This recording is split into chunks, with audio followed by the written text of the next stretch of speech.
We were both newly qualified teachers, but as time went on, we both realised that there were more feelings there than just friendship, and it was just a really nice development from a friend to a best friend to a husband eventually. He always wanted to be a dad, but I'm not sure he knew how much he'd enjoy being a dad, and he was such a good dad. Freya was born, and a couple of years later, Ella came along. My daddy used to take me to the farm and play. We liked to feed the animals and bounce on the bouncy cushions.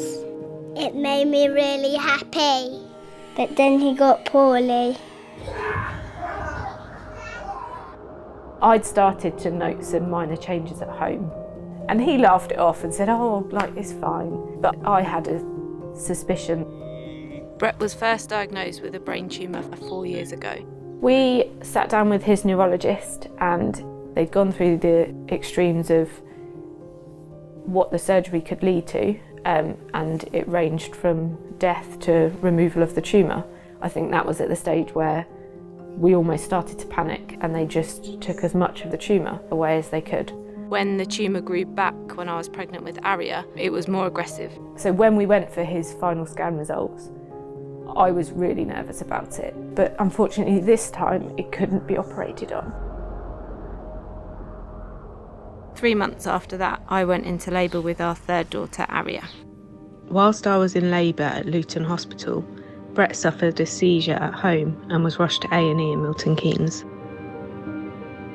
The prognosis for him wasn't really very good at that point. Like, his time was near and we needed to get Nicola there so that she could say her goodbyes. It was that serious that he was going to probably going to die there, and she was going to be here. From there it was just like a race against time, I guess. They just worked at the speed of light to make sure that we were okay, but we could get going. It was so sad. I think at that point when she left, we came back in and we did cry a little bit, because, you know, she just kind of hugged and didn't let go. It was you know, really, really sad, because you knew, like, you'd had this lovely experience in here, and then you just knew that, you know, what she was going off to face. It was really, really sad. My mum was at hospital with me when I had Ariya, and she went and got the car, and then drove us straight up the M1 and got us there.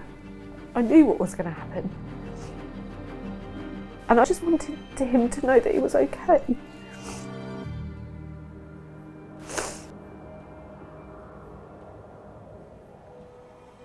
And when we arrived there, I just took her over to him and laid her on him and described what she looked like.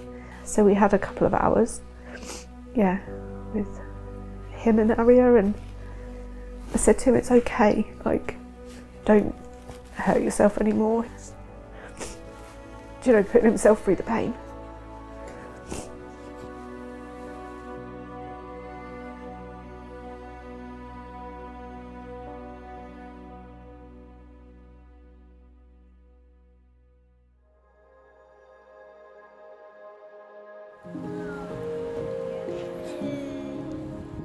My daddy sends us feathers to let us know that he is looking after us. Freya would always call him her superhero handsome prince. That's how they departed when he went to work every day. I miss my daddy.